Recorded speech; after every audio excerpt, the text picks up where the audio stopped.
From Beyond Marketing, it's the 20-Minute Call, a podcast about the dreamers, boundary pushers, rebels, and champions of the skydiving industry. Each episode is a narrative journey highlighted by the highs, lows, and luck that the skydiving industry delivers, as told by the most influential people within the sport. If you've ever dreamed of becoming a skydiver, perhaps opening a drop zone, or becoming the next world champion, check out the 20-Minute Call hosted by me, James LeBarry. Today I have the pleasure of introducing a skydiving entrepreneur, master rigger, and industry leader, Mike Gruwell. Mike's journey into skydiving began in 1995 with a single jump, and what started as a passion quickly turned into a career. Mike is an FAA Master Rigger, owner of Chutingstar, and is a former AFF Instructor, Tandem Instructor, and four-way competitor. Mike has dedicated nearly 3 decades to advancing the sport. In 1999, Mike took his expertise to the next level, founding Chutingstar, a company that has since become one of the most recognized names in skydiving gear sales and parachute rigging services worldwide. What began as a small rigging loft in 1999 expanded to include online gear sales in 2005, a DeLand, Florida storefront in 2011, and an international online presence serving skydivers around the globe. But Mike's entrepreneurial journey didn't stop there. In 2012, inspired by his twin sons, he expanded into skateboarding, opening up a skate shop and park, blending extreme sports culture with his commitment to quality gear and expert advice. Through it all, his wife, Stephanie, has been an instrumental in structuring and growing the business. Beyond skydiving and business, Mike is a musician serving as a freelance drummer. His story is one of passion, innovation, and building a career in an industry he never originally planned to join, but now helps lead. I'm excited to welcome Mike Gruwell to the 20-Minute Call podcast. Hey, Mike. Hey, James. Hey, my friend. To be here. How have you been? I've been doing super, super well. Plodding along as we all are. Yeah, getting through it. Tell me, how is things for you? How is life? It's good. I mean, as far as the skydiving side of it, Chutingstar is, now in our 25th year. We have the same staff that we've had for, most of them have been there over 10 years now. So everyone's, well-versed in helping other people in our products and how the business runs. And it gives me a lot of a free time to spend with my family, which is one of the main things, how it kind of started and the online store became was because of when my sons were born in 2005. I was looking for a way to still have a business or, be able to support my family and not have to be there every day. It only took, 25 years for that to happen. But that's basically what's happening now is that Chutingstar is, I have such a great staff that I'm able to focus on either the bigger things of the business or being with my family or doing other interests. Yeah, life is good. Kids are in college. My wife's got a great career outside of Chutingstar, now working for a business on the West Coast remotely. So, it's going good. Fantastic. I have so many questions to ask you about Chutingstar, but before we get there, I'm keen to learn more about you. Can you share details about your background, where you're from, some details about your family? I was born in Berkeley, California. My dad worked for Coca-Cola and got transferred around a few times. So, I spent 5 years in Berkeley, and then we actually got transferred to Georgia. I lived in Stone Mountain, Georgia for about 5 years. I really grew up in Seattle. We got transferred to Seattle, Bellevue, Redmond area, actually where Microsoft, just down the street for where Microsoft took off from, but they weren't there when we moved there.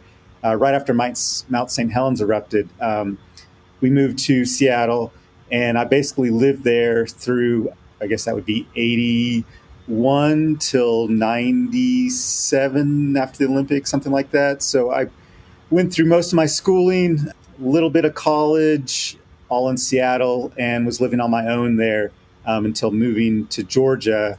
And that's where I've been since 97, something like that. So that's my background. Growing up, music was my thing. Played in all the jazz bands, and I mean, jazz band was a big thing in the Northwest compared to the South, which is like marching band stuff.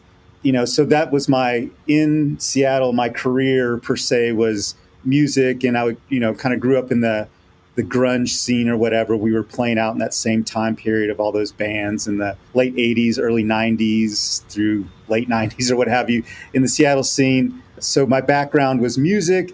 When I went to college, I pursued journalism for a little bit, and that got me into writing. That's why all this stuff comes full circle. I mean, when I got into Chutingstar, I started out as a blog somewhere from my outlet of writing. I was in college. I wanted to be a newspaper reporter, which of course died along with that industry per se. I mean, or morphed, but at that time I didn't know where that was going. So I have this background in journalism and writing, and so that's what kind of happened. I made a skydive in '95. I was still living in Seattle, and I visited my sister who had moved with my parents to Georgia, and we made a skydive in '95. This was something she wanted to do. I had no clue what skydiving was. When I went back to Seattle, because she was going through it, I decided to, kind of learn how to skydive. But that's where my interests started to diverge, I guess, from just music and trying to make a living in music or journalism or what have you, to all of a sudden this third piece came in, the skydiving piece. So my interest kind of had this triangle thing going on. And I actually moved to Georgia in '97 to pursue journalism. I got a job at a newspaper, which was still slightly alive, but I was skydiving on the side more now that I lived by my sister. But it came to a breaking point where I had to figure out, was I going to pursue music, journalism, or skydiving? And I'd met my wife at that time, and she kind of gave me you're doing all these three things, because I was still playing in bands when I moved to Georgia. I was working at a newspaper at nights, and I was an editor, and I moved around to a few different newspapers, and then I was skydiving on the weekends, and then, I became a rigger, and I was trying to do all three. And she's like, just focus on one. Luckily, she had a career in banking, and it gave me the freedom to fail, to take on something new. Any of those would have been fine. None of them made money, at that point, whether it be music or journalism or skydiving, all of them were who knows? At that point, my passion was definitely hottest for skydiving. So I took that leap and kind of put music and journalism to the side and focused on skydiving. So that's kind of how my background got to that. So, Mike, when you moved to Georgia from the Northwest, was that with your family because they had all moved there, or that was your own decision to move across country? They had all moved there, and I was looking for newspaper jobs basically in the Northwest and was coming up empty. Because all my family was in Georgia, I'd expanded my search. I'm like, well, maybe I'll put out resumes and send out stuff in Georgia. All of a sudden, I started getting hits. It was a hard decision because I had my band. At the time, I had a whole life in Seattle, but it was at that time, again, I was at this thing where I didn't feel like I was making it or making enough money as a musician. I was having to supplement it with other jobs. And the journalism jobs that I did have in Seattle were all volunteer. I couldn't find a paying job at the time in Seattle as a writer. And when I got this paying job offer after expanding my search to Georgia, and the offer from my parents, hey, come live with us for a little bit so you get on your feet and try out something new. I was 20, oh, good grief, 28, I guess, 99, 97, 26. Yeah, I was born in 71. So, it was at this time in my life where it was I was still trying to figure stuff out. And I had the safety net of my parents living there and a place to stay when I first moved there, taking on this new job, and also the excitement of being able to skydive with my sister because she was there. So it was kind of that, it was one of those, life-changing decisions. I'm just going to go for it. I'm leaving all my friends and stuff in Seattle and the life here to try something different and see how it goes. If you're a DZO or DZM listening to this podcast and you're not using Burble, I've got a question. Why not? If the reason is price, what's the cost of your time? Other booking and manifest softwares are a one-size-fits-all. Burble was built from the ground up by a DZO for DZOs to maximize efficiency. Now, isn't that nice? There's no software that compares. Choose Burble. Burble. What was the circumstance that led to your sister learning to skydive, which then roped you into being introduced to the sport? It was that one jump. I mean, I came out to visit. It was actually during the Olympics, or just before the Olympics, 95. Yeah, it was a year before the Olympics. So I came out to visit. Our birthdays are close together. And she came up with this idea, let's just go make a skydive together. And we also were going to run the Peachtree, which is a 10K. I didn't run. I didn't skydive. I didn't do any of those things. It was just something for the both of us to go do together. So it was that one jump. I mean, we went out actually to make a static line. And we got there, classic, drop zone, that bait and switch or whatever. They didn't really do static line, but they sold us on that, $60 or whatever to make a static line jump. It was like, oh, but we don't really do static lines. So we'll take you on a tandem. It's another $100 or whatever. So we made the tandem, and I was freaked out. She was all into it. I was like, that's cool, done. And but when she got down, she started asking questions about student training, how to become a skydiver. And I was like, oh, no. I went back to, I was just visiting, went back to Seattle. And when she told me that she was going through student training and told me she'd made another jump, I looked around in Seattle for, places to skydive. In Georgia, they were doing accelerated freefall at the time in 95. In Seattle, they only did static line. So I actually ended up doing static line training. So I finally got those jumps. But I started doing it as something for us to kind of talk about, but I really didn't enjoy it. I mean, really, I was scared shitless. I did not want anything to do with skydiving, but I was doing it. I was getting up the nerve. I mean, I drive to the drop zone. I want to turn around. I was like getting sick to my stomach, all that stuff. I did not want to do it. But once I'd make the jump, then I have something to talk to my sister about. But it took me probably a good 50 to 100 jumps to really fall in love with the sport. So if you weren't in love with it, why were you continuing to push yourself? Was it because of your sister also driving forward? Yeah, I would say those first couple years, there was the excitement in the air, but man, it was freaking nerve-wracking. But it really was, either hoping to get past it or something to do with my sister. So, yeah. So whatever happened to your sister's skydiving journey? So we became, when I moved to Georgia, we joined the four-way team, and that's how that all started. So, we were, 100 jump wonders, and she was good at skydiving, actually free fall. I was good at landing because I did static line, but I couldn't free fall to, save my life. But we joined a four-way team, and that's how that all started. And we both were on teams all through the years. We went to nationals. We did Georgia Skydiving League started about the same time, which was a big four-way thing with Kurt Gable leading all that. And so we grew up in that culture of the four-way competitions and stuff in Georgia, going to nationals every year. Teams, we had so many teams. We ended up on the same, we started on the same team, and then we went to different teams eventually over the years. And then the last team we had together was Mr. Pink. And that went for a few years until basically her and her husband kind of retired from skydiving, and I started getting into swoop competitions, so I wasn't doing as much four-way. She made 1,000+ jumps and was a four-way competitor mainly, basically all her. She never got into teaching. It was all about she packed parachutes and she was a four-way competitor. What motivated you to get into rigging? Because there's one thing to spend all your time skydiving, but I find like rigging is a whole nother level of commitment. Yeah, so when I moved back to Georgia and I was working at a newspaper that paid nothing, basically, I was still trying to earn money to, live, to get out of my parents' house. I started packing, like I guess any young skydiver would, packing parachutes for the skydivers. But then I started staying later, and the rigger that was there was also instructor. And late at night, the reserves had to be packed, but he was dead tired.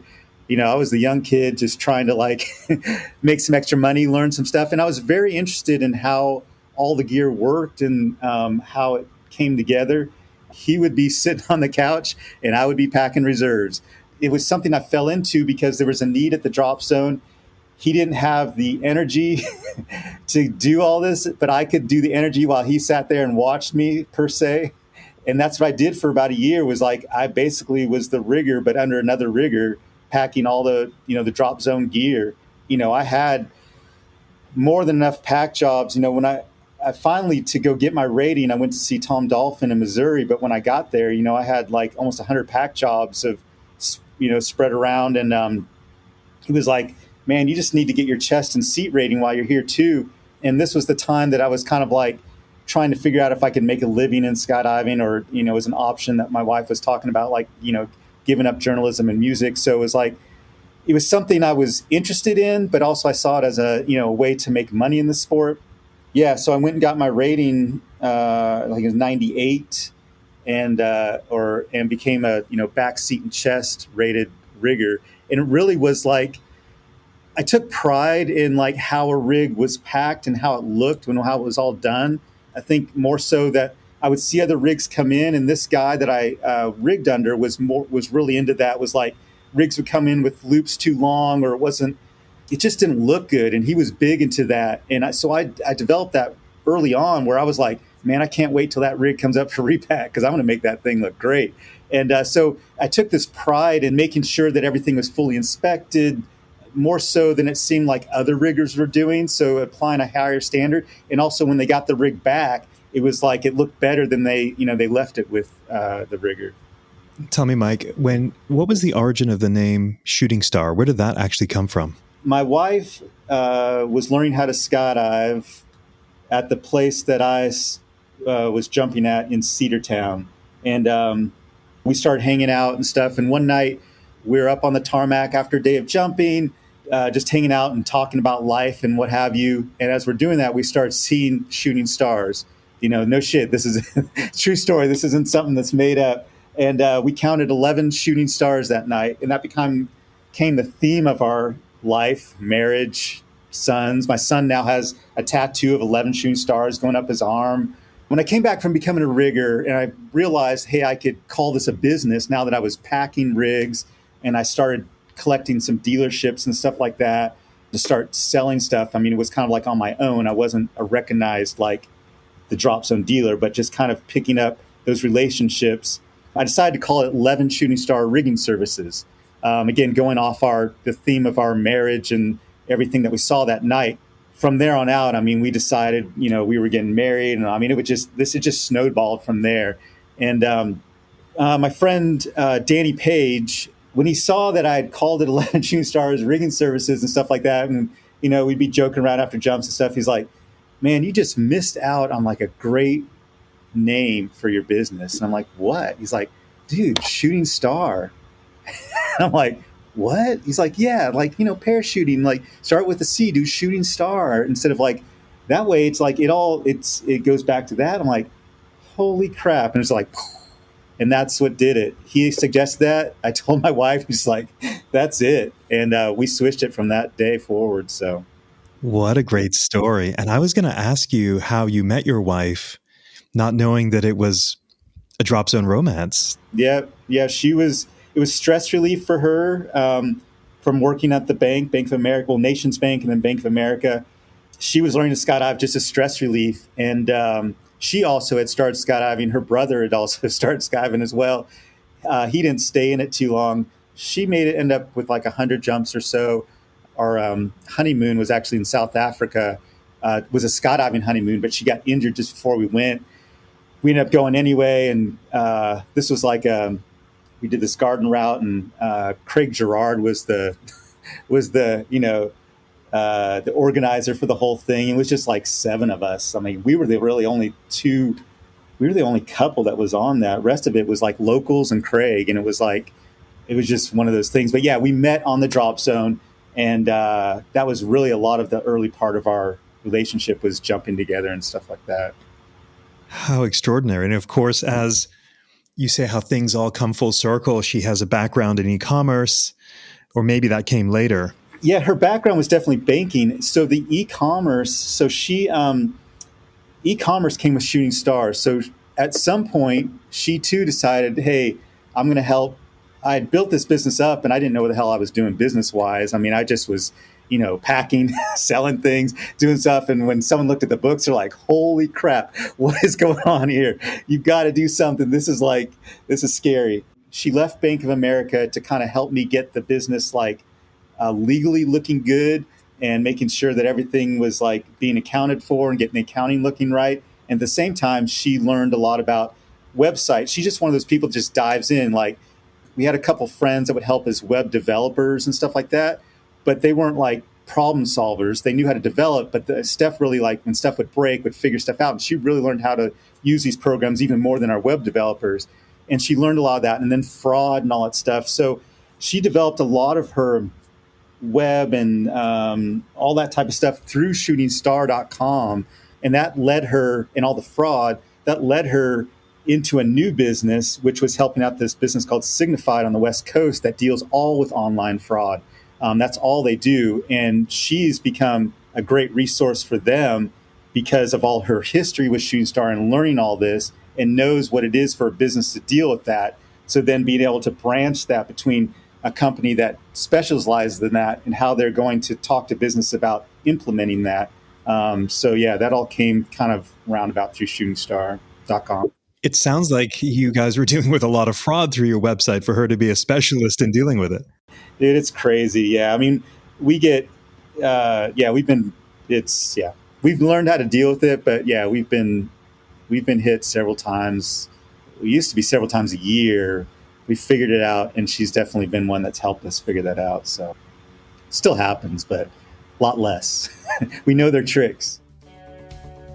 If you're a fan of the 20-Minute Call, I'd like to invite you to be a member of a budding community with me on Patreon. By becoming a patron of the show, you can join me behind the scenes to discuss options for future guests and gain access to some show swag. It's pretty sweet. Details on how to become a patron can be found in the show notes. Okay, back to the show. Mike, I remember around 2006 or 2007-ish, where suddenly the awareness of Chutingstar for me went off the charts. And I may have the year wrong, but I know that there suddenly became this high awareness because I started seeing the stickers everywhere. They were on people's helmets. I was like, who is Chutingstar? What is this? And I remember making a purchase on your website. I don't remember what it was. I couldn't get over how good the customer service was. I got a confirmation email. I got, tracking all the normal things that we see today, but it was not the norm back then. And it definitely wasn't the norm for skydiving e-commerce. I mean, I think this was probably, I guess Google was around at that time, but it was nascent, right? I mean, it was an early time for e-commerce on the web, and suddenly, boom, this is extraordinary. I was so impressed. When did things really start moving for Chutingstar when you went online with online gear sales? 99 is kind of the inception of Chutingstar per se. And it really started out as a blog. I was doing this Rigger rant and rave. So I had a website that had like a blog part where weekly I'd put like a rave about some great product or something great that had happened in the industry, and some rant about what the hell is going on over here type thing. And I developed a following that way, as well as putting out, I started writing for Skydiving magazine. I had a great relationship with Mike Truffer. I was writing for Parachutists and stuff like that. So I was creating this like website that was more about education and commentary on the industry and stuff like that. And that built from like 99 till, 2001, 2002, something like that. I started, a few years later, I started listing stuff for sale, but it wasn't a checkout site. It's like, hey, you can buy this, or we have this, or if you need this for your rig or whatever.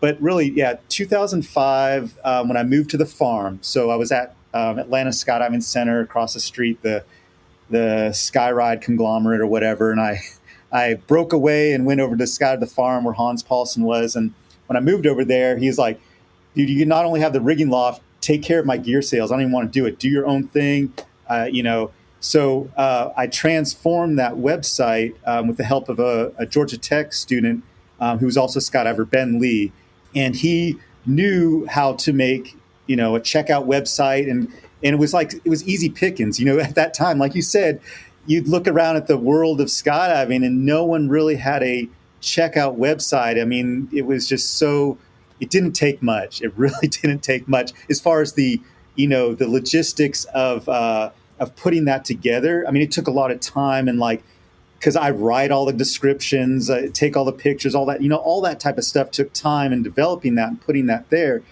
As far as being able to make this great experience for skydivers, it wasn't hard to do because no one was doing anything. I mean, it was really, you know, you just said thank you, and people were like, what? You're thanking me for making a purchase? It's like, yeah, and I really look at it as the thing that still sets us apart is that the Chutingstar started as education. It started as rigging. I built that trust, and I continue to do that with our, you know, our blog on our site.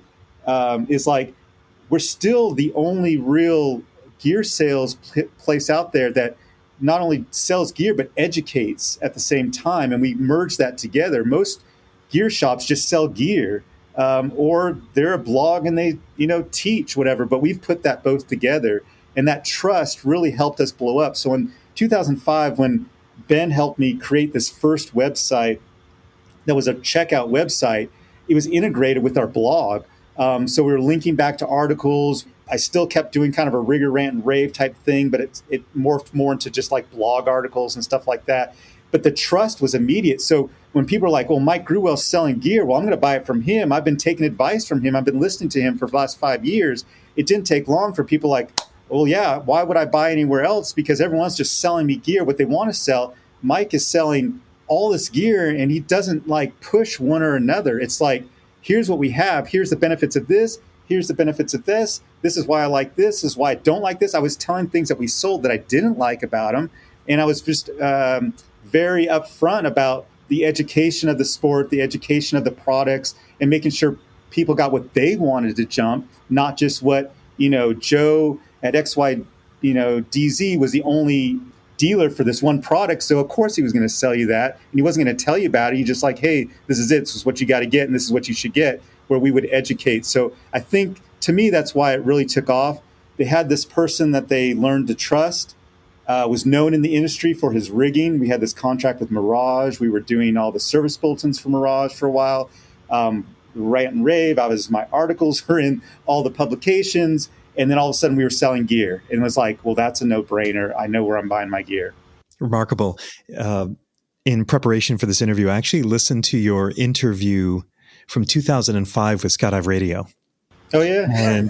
and it was shortly after the time that you had left ASC and moved across the street to Skydive the Farm. And, you know, back then, I think Skyride was, you know, it was a really hot topic in skydiving, and you were there answering questions about it. And I in re-listening to that, I really admired you. You were very forthcoming and honest, just as you've been with your gear sales and you know, that whole period. So yeah, that certainly has been a running thread with your name in the industry, for sure. Thank you. I appreciate that.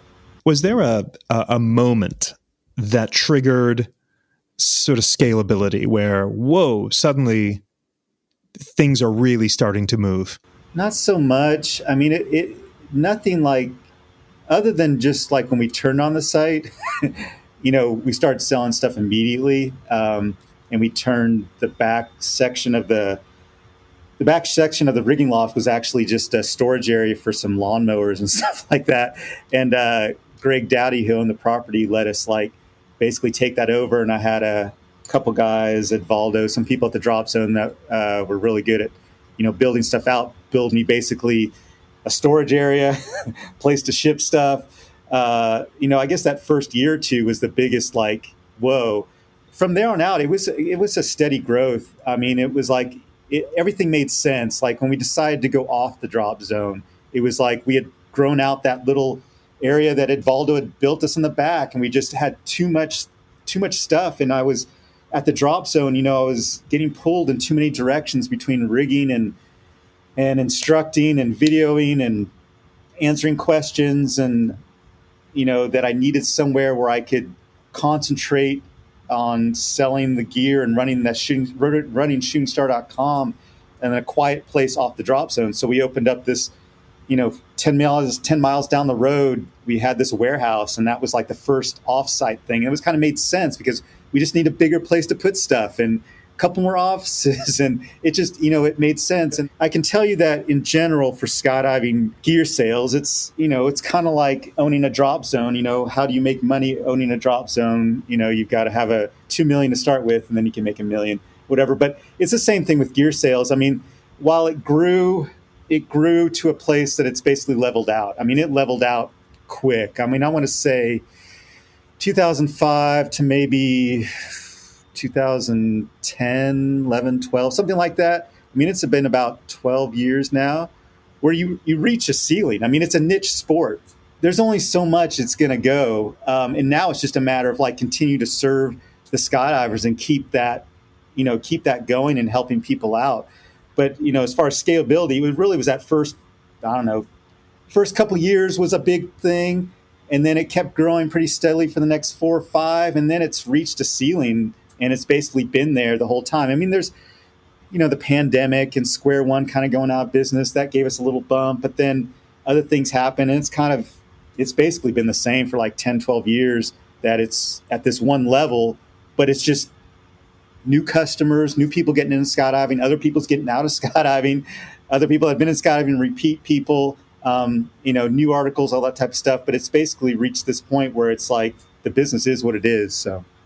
So when you started hitting that ceiling, did that help with the influence of adding skate gear? I know it was influenced predominantly by your kids really getting into skating, but then bringing that into, I remember coming to the Chutingstar website, and, on the left section, you could sort of enter the portal into all the skydiving gear, and on the right side, it was all the skating gear. Yeah. Tell me about that.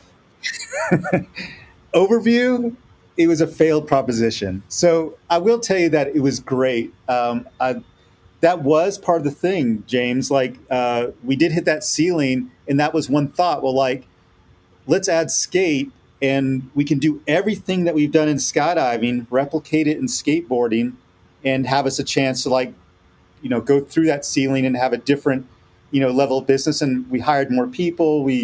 But when it came down to it,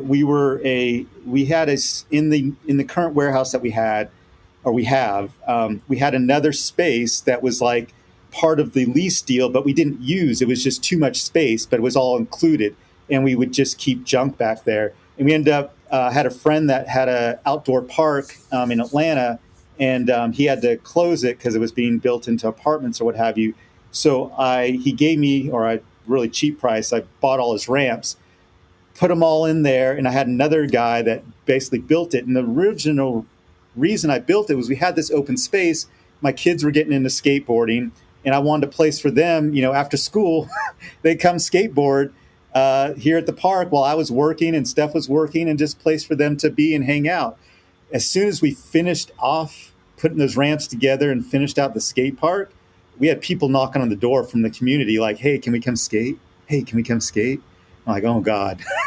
And it was we didn't have insurance. We didn't have any of that. So we made a decision at that point, was okay, let's open this up. And that, again, it all kind of came at the same point. Hey, this is another opportunity. We can put a skate shop on the front of it.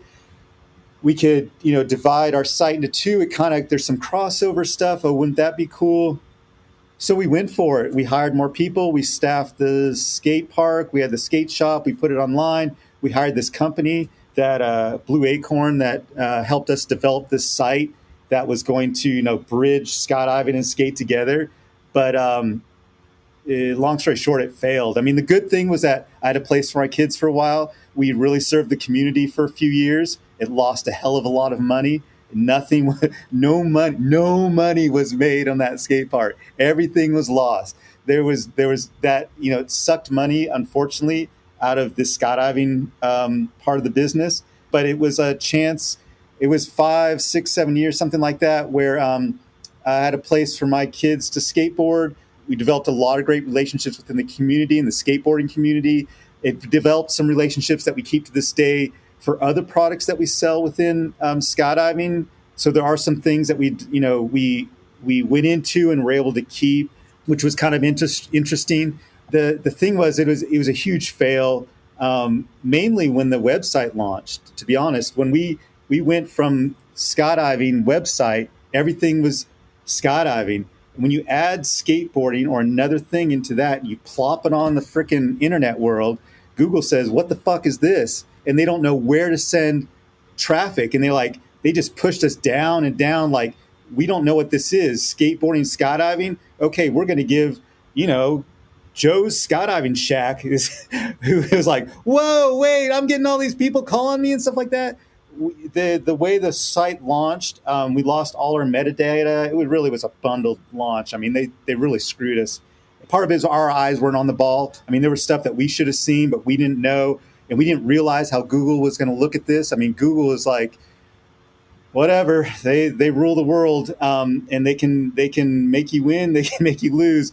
But we got pushed down for a good year until we figured out what was going on in our business. Really, I mean, it was on the edge of failing, really, and it was all because we had this mixture, and it took us a while to figure that out. We got it to a good place per se, but it still was always affected by having skateboarding on there, and we eventually realized we had to carve it back out. It just was hurting our business when our main love was skydiving. We thought this was going to help the business, and it just actually it made it really hard for us, and it took us a while to figure out what's going on and why we were basically became, half of our business is new, half of our business is returning customers. That's been like that for years, like as long as I can remember. So if you take a business that's half new and half returning, and that half new just goes away, all of a sudden half your business is gone. And that's what we dealt with for a year or two, dealing with what was going on and why this wasn't working. So once you went back to solely into skydiving, you recognized that you needed to rebuild your rankings. I was going to ask you if, even if that didn't affect it, did skydivers go, he's not 100% skydiving? Did the brand lose anything in the skydiving space? I didn't feel that. It didn't. I never heard that from other skydivers. So I don't feel like it did that. At the end of the day, skydivers are just like, "Oh, where can I get this helmet?" or what is, so I don't feel like they were like, why are they selling? Like, most of the comments I got was like, "Oh, that's cool." And a couple skydivers would buy skateboards and stuff like that. So I never got, but I think it was more like, it was definitely like it was an internet thing. I didn't feel like it was skydivers were like, "I'd rather buy from someplace that's pure skydiving." I mean, everyone that went was like, "Oh, that's cool. They carry skateboarding stuff too." So I never got that. And we made it was still easy to find stuff once you're on the site, but someone that was like searching whatever at that time, cookie gas helmet, all of a sudden, Joe's Skydiving Shack would show up and Chutingstar was nowhere to be found. Yes, as Google goes, so does the world in the last 20 years. Yeah. So I never, but I felt like, I can tell you that, especially going through that, I felt like, when we decided to carve it out, I think, look, this is what we were known for. This is what we need to stick with. And we kind of pushed it that way, as like we were, coming back to our base of pure skydiving as we took skate off the site. Being an entrepreneur, Mike, it's a roller coaster. How do you deal with stress? I deal with it just fine. I mean, I think I get, we've had these talks with, me and my wife. I mean, I think she definitely gets hit harder with stress than I do. If I get stressed, it's because I don't want to see her stressed. Basically, stress comes or whatever, I just try and figure out, what do I need to do to get this to a place or deal with something that she's not worried about it anymore or is concerned, or, some jackass customer all of a sudden loses their shit because of something UPS did and had nothing to do with what we could do. And, all those little things, and people we don't get them so much. We get people calling, just like get irate on the phone. I mean, they think you're Amazon, right? They think you've got, 100 employees sitting there and you're the one responsible for whatever, or you made this, why doesn't it work right, or what have you, why is the website not work, the stress like that, to me, it doesn't affect me. I just put my head down and get to work and figure out how I can fix it. And I'm also very, to a fault, and my staff members know that, I'm very liberal as far as like people that complain. I'm like, what do you want? You want another new one? Here, just take it. I don't even care anymore. I want you don't get, you want all your money back? I don't care, whatever. I'm sorry it happened. It's like, they're like, no, they shouldn't, they're just making this up or whatever. I'm like, I don't care anymore. Just give it to them. Let's go on and keep moving about the business. So I'm very much, the customer is always right. It's very, very rare I take a stand or do anything as far as like dealing with an interaction. It's like, even if I know that we're right, I'm like, whatever they want another helmet, just give them another helmet, just keep going on. It's not worth. And then what happens is that later on, because we're a faceless entity per se, when they're ordering online or calling us on the phone or shooting off an email because they're a keyboard warrior or whatever, is that when they meet Laura at a boogie, they're like, oh, I'm so sorry the way I talked to you. I'm so sorry. That was totally my fault. I was just having a bad day. And I recognize that. Everyone has bad days or is going through something. I don't know what they're going through. For the most part, when someone loses their shit on us, a year down the line, they run into us in person. They're like, I'm so sorry. I'm so sorry. So as far as stress, to me, it's always like, I understand that someone's either having a bad day or they're just a jerk, or that it's just what it is, and just make them happy or make them, and hopefully they'll recognize later on that they, kind of went off the deep end, will think of us differently next time. Kudos to you. When I hear about, the skate venture is not really working out, site rankings are plummeting for the website and it's affecting sales, I just hear, that sounds awful.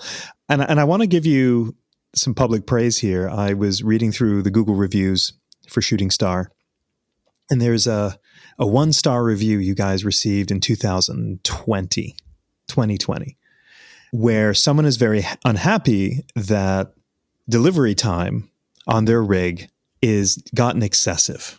Now, this is after the pandemic, and we all know that we had supply chain issues and nothing was turning as was promised. And this guy took you guys to task, and I would say unfairly. And I hope that skydiver listening would go back and edit that review because it was unfair. Yes. But you handled that so well, Mike. I felt like this guy was out of line because the world, nothing was running on time in the entire world, much less their rig. And you gave a very balanced, composed response. And I'm thinking to myself after reading it and then seeing your reply going, good on Mike, because I'm not a customer's always right kind of guy, but I do want to exceed the expectations of customers. And seeing that review would just make me want to throw my computer out the freaking window. Yeah. I'm definitely, I try and diffuse a situation. It's also, I try to diffuse situation. I just had one last night. We had a review on our site about our Chutingstar gear bag that, they bought it in 2020. It's 5 years old. And it was actually not too bad a review, other than just like, she's had to do a bunch of sewing repairs, and good thing that she's good at sewing because she's able to keep this bag going and stuff like that. And people don't realize, like, if someone emails us or calls us about it, I would send her a new bag. In fact, so I saw the review, I posted it. I'm like, it's fair. Stuff happens. 5 years. And she's like, she even put like, I know it's been sitting out in the Phoenix sun or something like that for a long time, but I still, it's a lot of repairs I've had to do. And I sent her a note just like, hey, what's your address? I'll just send you a brand new one. I'm sorry you had to go through all that sewing and stuff like that. But I think those are the type of things when they're like flabbergasted, like, really? You send me a new one? I'm like, yeah, that's crazy that you had to go through that. Just let us know. We'll help you out. We'll figure it out. For the last couple of years, Larson Briscard has had some issues with their Viso elastic wrist straps and all that stuff, where they're falling apart, the stitching and all that. And it's amazing, like people get it for whatever reason. They went through some material issues and stuff like that. And people that, the email starts off and just raking us under the coals, and they're blaming us and stuff. And like, what's your address? We'll send you a new one. I mean, we have this thing going with L&B, like they're like, whatever it takes, send them a new one until we get this figured out. But people like, they're always surprised, like, oh, okay, thank you. But they feel like they have to quantify it with like, I didn't do anything. I looked at it and it just fell apart. I'm like, okay, I know you didn't look at it and fell apart. You don't have to over dramatic. You could have used it. You got scraped on something, whatever, but you don't have to overinflate it. Just tell us what's going on and we're going to make it right. Easy to see why you guys have been so successful for so long. Mike, tell me about COVID. How did that go down for you? I mean, surely you had a moment of stress when all that was happening and skydiving was essentially not happening for a while. Yeah. Again, this is something that definitely affected my wife more than me, but because it affects her, it affects me. When that happened and everything basically went, I mean, people were still placing orders, but it was very low, very low. I went into a mode of like boosting our blog again. I went into blog mode. So I started doing surveys. I would send out surveys to all our customers about what's your favorite altimeter and what's your favorite helmet. I did all these articles and things, or let's compare this, and really took time to like, and some of that, like Cookie would come back to me, some of the altimeters like, hey, give me that report that you got. I'm very interested in, impact related versus non-impact, right? And all these people's comments and stuff. So I said like, hey, if we're not selling anything, and if this is the end of Chutingstar, I'm going to go out trying. So I'm going to put all these articles together. I'm going to like, what's your favorite this? What's your favorite this? What do you love to do this? All that type of stuff. So our newsletters through MailChimp or whatever, and they have this Survey Monkey, I think it's called. And I signed up for Survey Monkey, I think it is. And I started doing all these surveys and putting all these together and basically turned into that. At the same time, I mean, we didn't lose a single staff member. We were upfront with our staff, like, hey, this is tight. We're going to do whatever we can to get through this. Luckily, skydivers didn't care about COVID. I mean, I want to say it was like maybe 2 months of like, we had to get through 2 months maybe of like nothing. And then all of a sudden, boom, it shot back up. And I mean, it shot back hard and fast. It was amazing to me that the end of 2020 and all of 2021, maybe even 2022, it was like a rocket ship back to the best years that we've ever had for Chutingstar as far as sales wise. I mean, it just like as soon as the drop zone said, hey, we're jumping, dude, people are like, count me in, whatever. And I think a lot of it was those couple months that I spent doing that, staying in contact with our customers, saying, hey, we haven't forgotten about you and we want to know what you think. You've got time now. You're sitting at home doing nothing. What do you think? Why do you like jumping this? What's your favorite this? All that type of stuff. And keeping them in the conversation that when all of a sudden that first drop zone says, hey, we're going to take a load up, it was like, boom, game on. Part of it, unfortunately, was square one. Tony decided to hang up his gear sales part of it. He still does manufacturing. We still buy a lot of stuff from Tony. That definitely gave us a little bit of a boost because, they didn't have square one to go to, so now it was basically, of the big gear stores, it was Chutingstar and Paragear. And I mean, there's a few others, but I mean, those are the big. So that helped, but also just that I felt like we, stayed in contact with our customers. We didn't shut down ourselves. We went to work on trying to build up the site and the articles and the information and the feedback during that time. I remember one of those surveys. It was about a 45, 50-minute video presenting all the information from helmets and who was jumping what. And I think if I recall, it was 60% market share for Cookie helmets. And then it was this one. And then there was sort of a little known one that I hadn't ever heard of before that people were really enjoying. It was great. I mean, you started producing some valuable content, pushing out and keeping the spotlight on you when kudos to you in riding those times. It was a similar time for us. Yeah.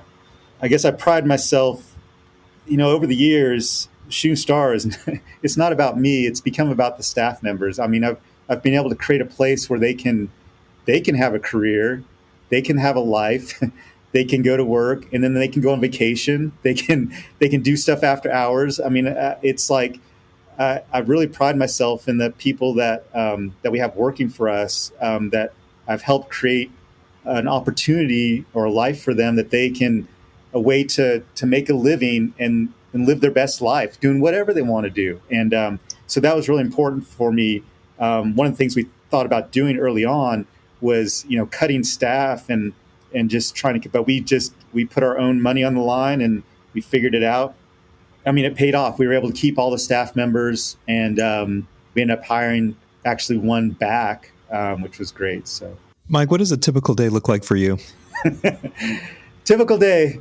I'm very ceremonial in my mornings, as far as like I have a routine as far as like, I'm a matcha drinker, and so I think it all starts with that. I hand whisk my matcha in the morning. And I'm vegan, and I have special breakfast stuff that I put together with all kinds of vegetables and stuff like that. So my mornings are really that. It's centered around, I feel like that sets the tone for the entire day. And I'll have two dogs. They're actually here in the studio with me sleeping. I wasn't sure they were going to make it through, but they're bearing with me because they like their morning walk. So basically, I feel like my mornings are just kind of getting centered. My wife works at home. My mornings are really about that kind of morning ceremony where I have the certain things that I do. And from then to the rest of the day, I'm 20, so I would say I work 22/7, 22 hours a day, 7 days a week. Cause I always have that 2 hours in the morning where I'm like, that's kind of my ceremony. I don't want to look at, emails or anything like that. I just want to, I still get a paper newspaper, from the New York Times. I get that on Sundays, and it takes me the whole week to read. But I really try and spend my mornings just kind of centering on myself and my family and stuff like that. And I'll go for a walk. I might listen to something when I'm walking, or I'll go for a run, or whatever. And then when I get home, then it's like it's game on. It's like it's a mixture of Chutingstar, one drummer drumming, which is my drum stuff, and then my family. My parents live close by, so I try and go and see them. But I may go into the shop. I don't have to go in, but I like to go in to see everybody. And there's some things that are easier done there. I probably go into Chutingstar maybe 2 to 3 times a week for a few hours. Most of my stuff is done remotely these days because it's all about website. I'm the I'm the person that's, again, writing all the descriptions. So I might, on a certain day, we've got a new product in, so I'm putting up new pictures, writing new descriptions. Or someone said, hey, something's not showing up on the website, so I'm trying to figure out what's going on with that. I'm handing, emails. I'm in the emails all day, bouncing back between, Chutingstar stuff and also for my one drummer drumming. It's a combination of those two. I'll come down to my music studio. I might have something that I'm trying to record or work on. I'll work through that through the day. Meanwhile, my email is up while I'm recording stuff or doing stuff, and something pops up that I need to take care of Chutingstar, some message or whatever. I just turn to the left, quick email my stuff out, then go back to playing drums or what have you. I have basically 3 computer setups. I have an office upstairs. I have my recording studio in the basement, which also has all of my, linked into Chutingstar and what have you. And then I have my office at Chutingstar. But most of my stuff is helping out the big issues with Chutingstar, because my staff handles everything, and I just step in from time to time if there's some big issue going on.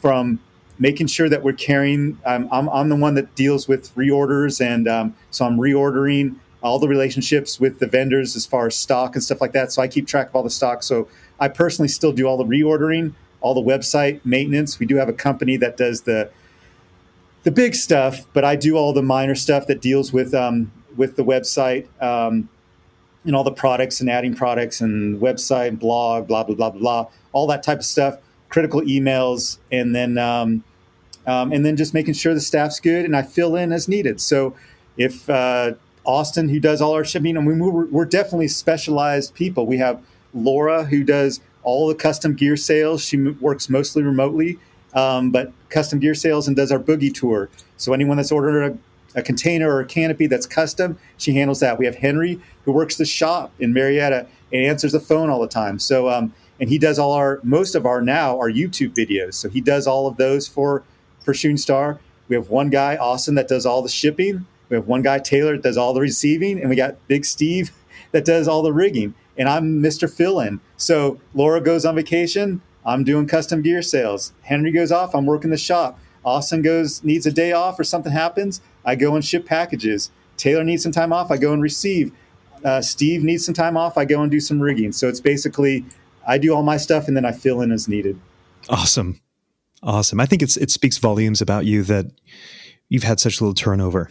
And I think that's often a signal, in terms of business leadership. This podcast is sponsored by Beyond Marketing, the digital marketing agency for the skydiving industry. Now, I'm not a fan of lots of ads during a podcast. I mean, who likes ads? So I'll stop talking about how marvelously wonderful Beyond Marketing is. But if you're curious about what the amazing people of Beyond Marketing do to help drop zones and manufacturers thrive, then you should check out their website at dropzone.marketing. That's dropzone.marketing. Let me ask you real quick, Mike. What do you consume? Do you read much? Do you listen to podcasts? What media are you typically consuming? So it's a combination. I love reading a printed newspaper, I was telling you, but I love reading a printed newspaper. So the New York Times, I love the Sunday Times because it comes with the New York Times magazine, whatever. I could get all nerded out, but I read that thing from cover to cover and that lasts me a week. I also get National Geographic. I love reading all the articles in National Geographic. So those are my two, reading magazines, newspaper type stuff. I get in and out of podcasts, to be honest. Like, there's times when I binge them. When your podcast first came on, I binged it for like the first month or two, and then I kind of fell off. There's certain podcasts that come up that I'm like, oh my gosh, and I'm all into it. And then I get like burnout, and I'm like, okay, I need a break from it or what have you. When I run, I'm either listening to music or a podcast. That one podcast with Jason Bateman and Will Arnett and Smartless. Yeah, I got, I was all in for like a few months. I'm like, okay, I can't take it anymore. Yeah, so like there's certain definitely podcasts, and there's a bunch of drumming podcasts. I can nerd out on stuff on mastering and recording and drums and stuff. But yeah, it's a combination. I think New York Times and National Geographic have been my mainstay. I still read, AP News and stuff and dealing with all the world that's going to hell right now. My most enjoyable media that I consume is really reading a print newspaper or listening to a good podcast. But I have to find a way to limit myself where I space them in instead of going all in for like 2 months and getting burnt out. I love that. Mike, I'm always curious about crossroads moments, and I ask all my guests this question. Tell me about a crossroads moment in your life. And how I define a crossroads moment is perhaps you meet somebody that it might not seem all that extra special in meeting that person, but that person ends up being a key person that is huge in your life and the trajectory of it. Or if it's not a person, maybe you make a decision. You say yes to something that seems rather mundane, but that yes changes the trajectory of your life, or that no changes the trajectory of your life. Is there a crossroads moment that had you not met that person or said yes or said no on a decision that maybe you and I are not speaking right now? I think that's obvious. I mean, it's like, it's my wife. If any time I get emotional or what have you, I mean, I think about, what she's done for us, for my family, for me. I definitely wouldn't be in skydiving. I wouldn't be having the life I was having without her. I mean, that was like, there's, hands down, there's nothing. My life would have been radically different without her. I don't know what it would have been like. Meeting her, saying yes, all the help that that whole trajectory, seriously, of that 11 shooting stars, sitting there watching that and deciding to get married and have a life together, and her sticking by me through thick and thin and all the crap that comes through in life. Yeah, there's no one else. That's so awesome. It sounds like we read in Parachutist, that column of how skydiving changed my life. Had you not made that skydive and pushed through all that fear through 50 or 100 jumps, maybe you never meet your wife. That's true.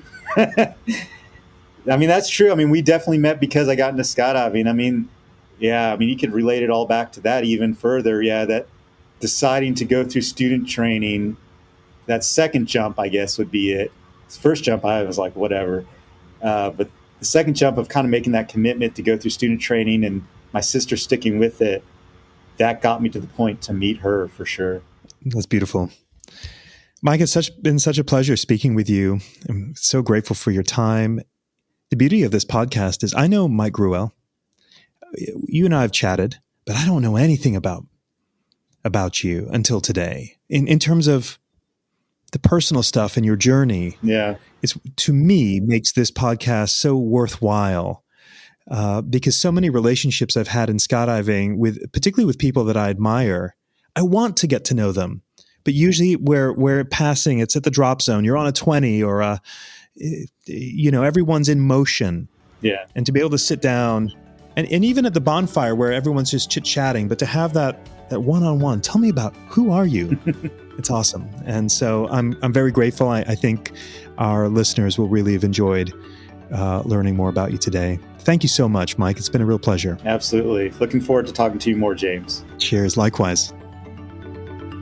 Hey, everyone. Thanks so much for listening to the 20-Minute Call podcast. Please do follow us on your podcast app so you always have the latest episode, which is released every Monday. If you want to contact the team, our email address is podcast@beyondmarketing.xyz. This episode was edited and engineered by Garnet Znydrick of the YouTube channel Blue Skies Fun Days. Thanks for listening, and join us next week for our next episode.